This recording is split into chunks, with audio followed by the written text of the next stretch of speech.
जय श्री राधे कृष्ण। आप सभी का हमारे YouTube चैनल पे बहुत बहुत स्वागत है। आइए आज सुनते हैं गुरुवार व्रत की कथा। गुरुवार के व्रत में भगवान बृहस्पति देव का पूजन किया जाता है। भगवान बृहस्पति देव जो कि भगवान विष्णु के ही स्वरूप माने जाते हैं। केले के वृक्ष में भगवान बृहस्पति देव का वास माना गया है। इस दिन केले के वृक्ष में गुड़ मिश्रित जल डालना चाहिए। इससे भगवान बृहस्पति देव प्रसन्न होते हैं। वहाँ पे एक दीपक जलाए। केले की वृक्ष की कम से कम 5 परिक्रमा, 11 परिक्रमा या 108 बार परिक्रमा करनी चाहिए। भगवान बृहस्पति देव को पीले वस्तु का भोग लगाना चाहिए। इन्हें पीला वस्तु अर्पित किया जाता है। ऋतुफल आदि भगवान बृहस्पति देव को अर्पित करे। भगवान बृहस्पति देव को चने की दाल और गुड़ का भोग लगाना चाहिए। बृहस्पतिवार के व्रत में इस दिन शुद्ध और सात्विकता का पालन करना चाहिए। इस दिन सात्विक आहार ग्रहण करनी चाहिए। इस दिन तामसिक वस्तुओं का बिल्कुल भी सेवन नहीं करना चाहिए। ब्रह्मचर्य का पालन करना चाहिए और सच्ची श्रद्धा के साथ भगवान बृहस्पति देव का पूजन करना चाहिए। गुरुवार व्रत का कथा श्रवण करना चाहिए। इससे भगवान बृहस्पति देव अति प्रसन्न होते हैं और अपने भक्तों की सभी इच्छाओं को पूर्ण करते हैं। तो आइए सुनते हैं गुरुवार व्रत की कथा। तो बोलिए प्रेम से भगवान बृहस्पति देव की जय। बहुत समय पहले की बात है कि प्राचीन काल में एक बहुत ही निर्धन ब्राह्मण था। उसके यहाँ कोई उसकी संतान ना थी, लेकिन वह नित्य पूजा पाठ किया करता था। उसकी पत्नी ना तो स्नान कभी करती थी और ना ही किसी देवता का कभी पूजन ही किया करती थी।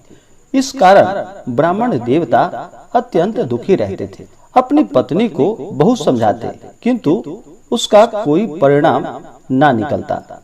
भगवान की कृपा से ब्राह्मण के यहाँ एक कन्या का जन्म हुआ। अब कन्या बड़ी होने लगी और प्रातः काल स्नान करके वह भगवान विष्णु का जप किया करती थी और बृहस्पतिवार का व्रत भी करने लगी। पूजा पाठ समाप्त कर जब पाठशाला जाती तो अपनी मुट्ठी में जौ भरकर ले जाती थी और पाठशाला के मार्ग पर डालती हुई जाती थी और फिर लौटते समय वही जौ स्वर्ण के हो जाते थे। उसको बीन कर अपने घर लेकर के आती। एक दिन वह बालिका सूप में उन सोने के जौ को फटक कर साफ कर रही थी कि तभी उसकी माँ ने देख लिया और कहा कि बेटी, सोने के जौ को फटकने के लिए सोने का सूप भी तो चाहिए। दूसरे दिन गुरुवार था। कन्या ने फिर से व्रत रखा और भगवान बृहस्पति से सोने का सूप उनसे देने की प्रार्थना की और कहा कि हे प्रभु, यदि सच्चे मन से मैंने आपकी पूजा की हो तो मुझे सोने का सूप प्रदान करो। भगवान बृहस्पति देव ने उसकी प्रार्थना को स्वीकार कर लिया। अब रोजाना की तरह वह कन्या जौ फैलाती हुई पाठशाला चली गई। जब पाठशाला से लौटकर वह जौ बीन रही थी तो भगवान बृहस्पति देव की कृपा से उसे सोने का सूप प्राप्त हुआ। अब वह उसे अपने घर लेकर आ गई और अब उस सोने के सूप से सोने के जौ को साफ करने लगी, परंतु उसकी माँ का वही रंग ढंग रहा। एक दिन की बात है। कन्या सोने के सूप में जब जौ को साफ कर रही थी, उस समय उस नगर का राजकुमार वहां से निकल रहा था और राजकुमार कन्या के रूप और कार्य को देखकर वह उस पर मोहित हो गया। राजमहल में आकर वह भोजन तथा जल को त्याग कर उदास होकर लेट गया। राजा को जब राजकुमार द्वारा अन्न और जल त्यागने का समाचार प्राप्त हुआ तो वह अपने मंत्रियों के साथ अपने पुत्र के पास पहुंचा और पूछा कि हे बेटा, तुम्हें किस बात का कष्ट है?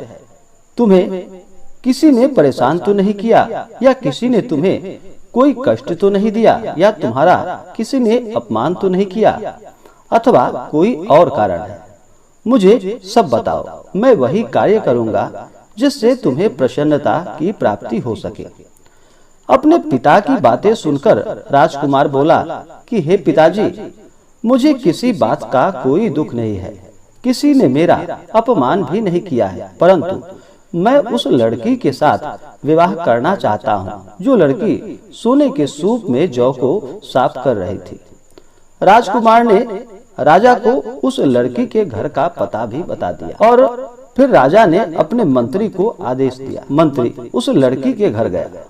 मंत्री ने ब्राह्मण के समक्ष राजा की ओर से निवेदन किया। कुछ ही दिन बाद ब्राह्मण की कन्या का विवाह उस राजकुमार के साथ संपन्न हो गया। कन्या के घर से जाते ही ब्राह्मण के घर में पहले की भांति गरीबी का निवास हो गया। एक दिन दुखी होकर ब्राह्मण अपनी पुत्री से मिलने पहुंचा। बेटी ने पिता की अवस्था को देखा और अपनी माँ का हाल पूछा। ब्राह्मण ने सभी हाल कह सुनाया। कन्या ने बहुत सा धन देकर अपने पिता को वहां से विदा कर दिया। लेकिन कुछ दिनों के बाद फिर वही हाल हो गया। ब्राह्मण फिर अपनी कन्या के यहाँ गया और सभी हाल अपनी पुत्री से बोला। तो पुत्री बोली कि हे पिताजी, आप माता जी को यहाँ लिवा लाओ। मैं उन्हें वह विधि बता दूंगी जिससे कि गरीबी दूर हो सके। ब्राह्मण देवता अपनी स्त्री को साथ लेकर अपनी पुत्री के पास राजमहल पहुँचे। तो पुत्री अपनी माँ को समझाने लगी कि हे माँ, तुम प्रातः काल स्नान आदि करके भगवान विष्णु का पूजन करो और बृहस्पतिवार का व्रत करो तो सब दरिद्रता दूर हो जाएगी। परंतु उसकी माँ ने उसकी एक भी बात नहीं मानी। वह प्रातः काल उठकर अपने पुत्री की बच्चों का जूठन को खा लेती थी। एक दिन उसकी पुत्री को बहुत गुस्सा आया। उसने अपनी माँ को एक कोठरी में बंद कर दिया और फिर सुबह उसे स्नान कराकर पूजा पाठ उससे करवाया तो उसकी माँ की बुद्धि ठीक हो गई।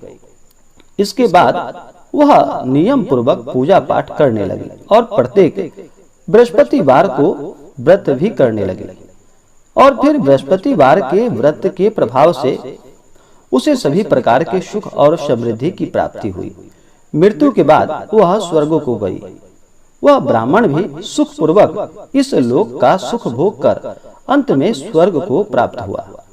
भगवान बृहस्पति देव सभी कामनाएं पूर्ण करते हैं जो सद्भावना पूर्वक बृहस्पतिवार का व्रत करता है एवं कथा पढ़ता है अथवा सुनता है और दूसरों को भी सुनाता है। भगवान बृहस्पति देव उसकी सभी मनोकामनाएं पूर्ण करते हैं और उसकी सदैव रक्षा करते हैं। तो बोलिए प्रेम से बृहस्पति भगवान की जय। इसी प्रकार से जो भी भक्त, जो भी जातक सच्ची श्रद्धा के साथ, नियम और निष्ठा के साथ गुरुवार का व्रत करते हैं, कथा श्रवण करते हैं, भगवान बृहस्पति देव की कृपा से उनके सभी दुख और कष्ट दूर हो जाते हैं तथा सभी प्रकार के सुख और समृद्धि की प्राप्ति होती है।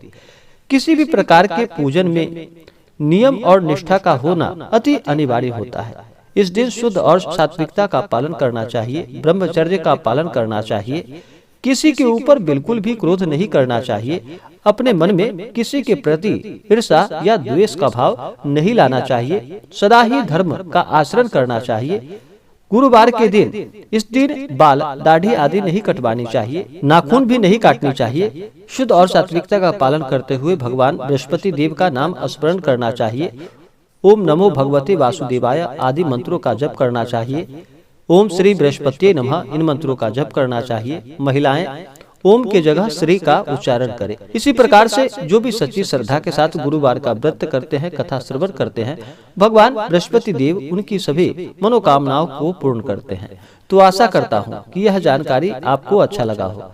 ऐसे ही ज्ञानवर्धक जानकारियाँ प्राप्त करने के लिए हमारे इस चैनल को लाल बटन दबा करके सब्सक्राइब करें, साथ में बेल आइकन घंटी दबाएं ताकि मेरे वीडियो का नोटिफिकेशन आपके पास सबसे पहले पहुँचे। वीडियो को लाइक और अपने मित्रों तथा दोस्तों के साथ शेयर करें। सुखी रहें और स्वस्थ रहें। जय श्री राधे कृष्ण। धन्यवाद।